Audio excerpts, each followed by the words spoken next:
si cantik dan si buruk rupa, hingga sempurnalah kehidupan manusia di atas permukaan bumi. Selanjutnya, salawat terbingkaikan salam semoga senantiasa tercurah kepada uswah hasanah kita, Habibina wa Nabiyana wa Maulana Muhammad sallallahu alaihi wasallam, yang senantiasa kita nanti-nantikan syafaatnya di yaumil akhir nanti. Amin amin ya rabbal alamin.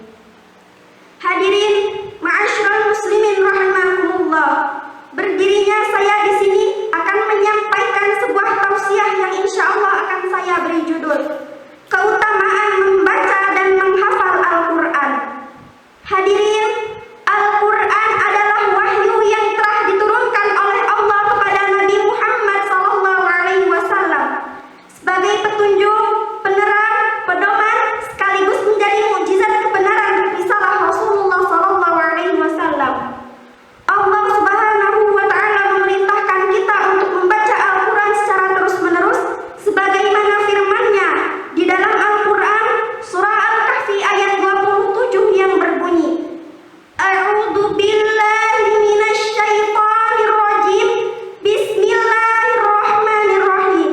Watlu ma uhiya ilaika min kitabi rabbik, yang artinya, dan bacakanlah apa yang telah diwahyukan kepadamu, yaitu kitab Tuhanmu Al-Quran. Sebagian orang merasa malas untuk membaca Al-Quran, padahal perlu diketahui bahwa di dalam Al-Quran terdapat petunjuk untuk hidup di dunia. Dan sebagian orang lainnya pula merasa tidak memiliki waktu untuk membaca Al-Quran, padahal perlu diperhatikan bahwa Allah akan memberi keuntungan bagi para pembaca Al-Quran.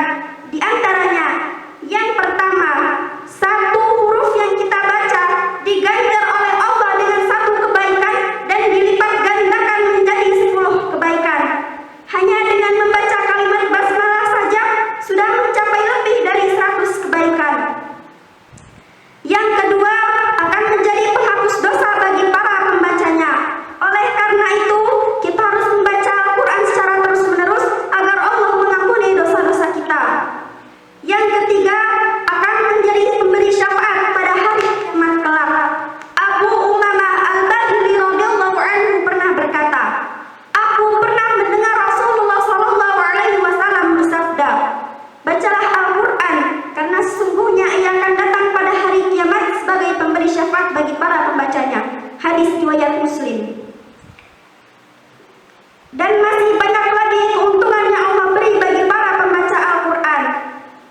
Hadirin, agar kita bisa lebih dekat dengan Al-Quran adalah dengan cara menghafalnya. Kita semua tahu bahwa Al-Quran adalah kitab suci di muka bumi ini yang terjaga dengan baik secara lafaz maupun isinya.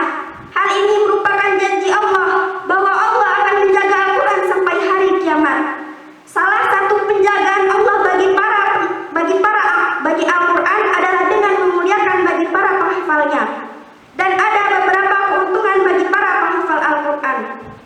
Yang pertama, hati seorang penghafal Al-Quran tidak akan pernah kosong dan akan selalu diisi oleh cahaya Al-Quran, dan ia akan hidup di dalam ketenangan.